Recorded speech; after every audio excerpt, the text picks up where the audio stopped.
हिमाचल के ही मंत्री नेता हैं हरीश जनारथा, वो कह रहे हैं कि एक मस्जिद अवैध कैसे हो सकती है। अब यही मैं एक दो फाड़ की बात कर रही हूं, क्योंकि मंत्री साहब ने विधानसभा में खुलकर सच्चाई रख दी, लेकिन उसके बाद क्या उन्हें ऐसा लगा कि एक बैकलैश वहां पर होगा, हमने ये एक वोट बैंक को डेंट पहुंचेगा, तो फिर बाकी नेता उतर आए ये कहने के लिए कि भाई कैसे अवैध हो सकती है। मैं तो बार बार ये कह रही हूं, अगर कोई भी निर्माण है वो अवैध है तो उस पर बुलडोजर चलाने की बात होती है, उसमें गलत, उसमें उस निर्माण के लिए ये देखा जाए कि ये मंदिर है, मस्जिद है, गिरजाघर है, ये देखना जरूरी है क्या? देखिए बिल्कुल ये देखना जरूरी है, लेकिन मैं फिर बयान पे आता हूँ। मुझे पूरे बयान के अंदर आप दोबारा पढ़ लीजिए। हाँ। मुझे एक बयान में ऐसा बता दीजिए कि वो बयान किस तरह की तुष्टिकरण पैदा करता है। हाँ, किसका बयान के अंदर जिस हमारे मंत्री की बात कर रहे हैं, अगर नहीं वो तो तुष्टिकरण कर ही नहीं रहे हैं, वो तो खुलकर कह रहे हैं। दे रहा हूं जवाब। वो आप तो उल्टा सवाल पूछ रहे हैं। नहीं कर रहे वो तुष्टिकरण कर ही नहीं रहे, वो तो सीधे कह रहे हैं अवैध है। ना वो तुष्टिकरण कर रहे हैं, ना वो तुष्टिकरण कर रहे हैं। वो अपने बयान के अंदर देश के उस हालात को बता रहे हैं और उस हालात के लिए लॉ एंड ऑर्डर की तरफ जा रहे हैं, जो अभी भी आपकी डिबेट में करा एक मार्क्स ने। उन्होंने क्या किया कि एक कौम, एक देश के नागरिक को सरेआम कह दिया। ये फर्क है कांग्रेस में, ये फर्क है भाजपा के समर्थन में और कांग्रेस के अंदर। इनकी समस्या अगर बात अभी तक ये बोला नहीं आपने, बात कही तो उसके अंदर कह गए, लेकिन इनको बर्दाश्त नहीं हो रहा है। सरकार के अधीन पॉलिटिकली जो गेम है वो सामने, ये फर्क है हमारे में। अच्छा, एक बार मैं जरा एक चीज और सुनाना चाह रही हूँ संजीव जी, मैं आपके पास आऊंगी, लेकिन कुछ दिनों पहले हिमंता बिस्व शर्मा जो कि असम के मुख्यमंत्री हैं, उन्होंने डेमोग्राफिक चेंज को लेकर एक बयान दिया था, जिसको लेकर हमने एक बहस भी की थी, मुमताज जी आपको याद होगा। जरा एक बार वो बयान सुनिए, क्योंकि जब हम जो तस्वीर शिमला की देखते हैं, मैं आपसे लूंगी, लेकिन एक बार जरा सुनिए कि वो कह क्या रहे थे जब वो असम की बात कर रहे थे। आज सवाल ये उठ रहा है कि क्या वो सिर्फ असम की बात कर रहे थे, जरा सुनिए पहले। बदलते डेमोग्राफी मेरे लिए, मैं असम से आया हूं, ये मेरे लिए बहुत बड़ा मुद्दा है। इसलिए मैं असम में, बंगाल में हर दिन, मेरा असम में मुस्लिम पॉपुलेशन 40% हो चुका है। 1951 में 12%, आज असम में मुस्लिम पॉपुलेशन 40%। हम जिला की जिला खो चुका है। अच्छा, अब वो ये कह रहे हैं कि मैं असम से आता हूं, मेरे लिए ये मुद्दा बहुत, मैं इसको लेकर भावनात्मक हूं और मैं यहाँ पर मियां मुसलमानों को यानी बांग्लादेशियों को नहीं घुसने दूंगा। अब वो जो ये सवाल पूछ रहे हैं, मुमताज जी मैं आपके पास आऊंगी, लेकिन एक बार जरा संजीव जी से पूछ लूं, उन्होंने जो बात बोली है, ऐसा लग रहा है कि वही चीज हमें हिमाचल में देखने को मिल रही है। ये क्या सिर्फ असम सेंट्रिक है या फिर अलग अलग जगहों पर ये हो रहा है? सुचारिता, पूरा स्ट्रक्चर लगभग एक जैसा ही चल रहा है, परंतु अगर मैं आपको बताऊं कि आज के मुद्दे पर जिसमें आपने बताया वो एक डिमोलिशन का प्रोसेस, क्योंकि मैं कॉर्पोरेशन का एडवोकेट भी रहा हूं। 30 डेज का नोटिस, ठीक है, उसके बाद 30 डेज के बाद आपने शो कॉज नोटिस देने के बाद उनसे जवाब लेना है, आपको जवाब देना है। मौलाना जी जवाब दीजिए। जब आप जवाब देने की स्थिति में नहीं तो आपने बताया कि हमने लीगल स्ट्रक्चर किया, हमने कब्जा किया, 4 मंजिल बना ली जो कि 2 मंजिल थी, और तो आज आपका डिमोलिशन क्यों ना हो, तो आज तक डिमोलिशन क्यों नहीं हो पाया? मुझे लगता है क्लियर कट केस है डिमोलिशन का, मैं देख भी रहा था सुचारिता।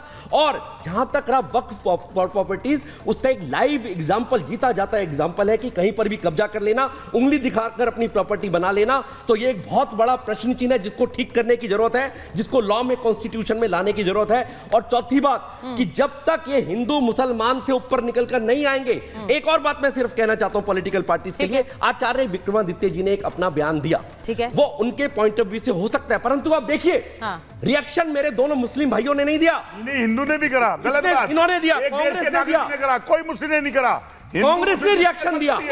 ये मेरा फर्ज बनता है या उनका फर्ज बनता है कि गलत भारत, देखिए मुझे ऐसा जाना। नहीं चंद्रमोहन जी एक सेकंड नहीं, वो अगर कह रहे हैं नहीं, उन्हें गलत लगा, उन्होंने बोला उनका वोट बैंक है, उसको बैंक की समझते हैं वो, ठीक है, पूछ लो भाई साहब, मतलब समझते हैं। नहीं, पर यहाँ तो इस बार उल्टा ही हुआ है ना, वोट बैंक को लेकर बात हुई नहीं है इस बार। तो कांग्रेस के मंत्री ने जो बयान दे दिया उसे लेकर लोग हैरान हैं, और इसे लेकर तो वैसे ही साहब हमला बोल रहे हैं कि आप दोनों सेम पिच पर आ गए, नफरत की दुकान चला रहे हैं। बोलिए जी, एक मिनट। यही खतरा उत्तराखंड में पैदा हो रहा है, हाँ। यही खतरा जो है आसाम में पैदा हो रहा है, यही खतरा हिमाचल प्रदेश में पैदा हो रहा है। मुल्क की टोटल आबादी जो हो रही है वो 150 करोड़, एक मिनट 150 करोड़ के करीब हो रही है। हाँ। उसमें मुसलमानों की जो आबादी दिखाई जा रही है वो 20 करोड़ दिखाई जा रही है। 130 करोड़ जो है आबादी वो मुसलमान है ही नहीं। हाँ। इसके बावजूद जो डेमोग्राफी है वो चेंज हो रही। मुझे बड़ी हैरत है कि कौन सा कैलकुलेशन करते हैं, ये कौन सा गुणा भाग ये लोग करते हैं। ये सिर्फ और सिर्फ ऑर्गेनाइज वे में मुसलमान और पोलराइजेशन, और अब ये चलन हो गया है कि हिंदू पॉकेट्स क्रिएट, और अब चलन हो गया है कि हिंदू तुष्टीकरण की जाए। अब क्यों चलन हो गया? ये आरोप तो बहुत पहले से आप लोग बीजेपी पर लगाते हैं। ये आरोप तो बहुत पहले से आप लोग बीजेपी पर लगाते हैं। हिंदू तुष्टीकरण, ये इस तरफ जो है, ये चलन आज से कैसे हो गया? ये आरोप तो बहुत पहले से बीजेपी पर आप लोग लगा रहे हैं, आज थोड़ी लगा रहे हैं हिंदू तुष्टीकरण का। ये आरोप अभी लग रहा है, आप कह रहे हैं एक नया चलन हो गया। ये आरोप तो बहुत पहले का है, लेकिन कहता नहीं था। लेकिन अब जो है जिस तरीके से चीजों को दिखाया जा रहा है, जिस तरीके से उनकी तरफ झुकाव अपना जाहिर किया जा रहा है और एक खास तबके को टारगेट किया जा रहा है, ये बात आज जो मामला है ना, मुमताज जी सुन लीजिए मेरी बात सुनिए। आपने कहा बीजेपी टारगेट कर रही है, हिमाचल में बीजेपी की सरकार नहीं है, हिमाचल में टारगेट करने वाले कांग्रेस है, तो उस पर बोल दीजिए। मैं वही कह रहा हूँ कि हिंदू तुष्टीकरण जो है उसकी तरफ देश को ले जाया जा रहा है। तो कांग्रेस भी जा रही है, कांग्रेस भी जा रही है, कांग्रेस भी जा रही है। तेलंगाना में एक घटना घटी है, तेलंगाना की बात मत सुनो। तेलंगाना के अंदर एक घटना घटी है, 2000 आदिवासियों ने एक मुस्लिम गांव पे हमला किया।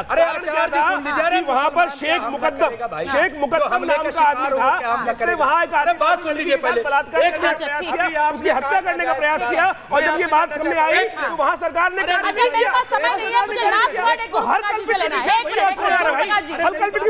एक सेकंड गुरुप्रकाश जी, बहुत कम समय है मेरे पास। वो कह रहे हैं हिंदू तुष्टीकरण की तरफ, एक सेकंड नहीं, हिंदू तुष्टीकरण की तरफ बीजेपी सबको लेकर जा रही है। जल्दी से जवाब दे दीजिए सर, बिल्कुल समय नहीं।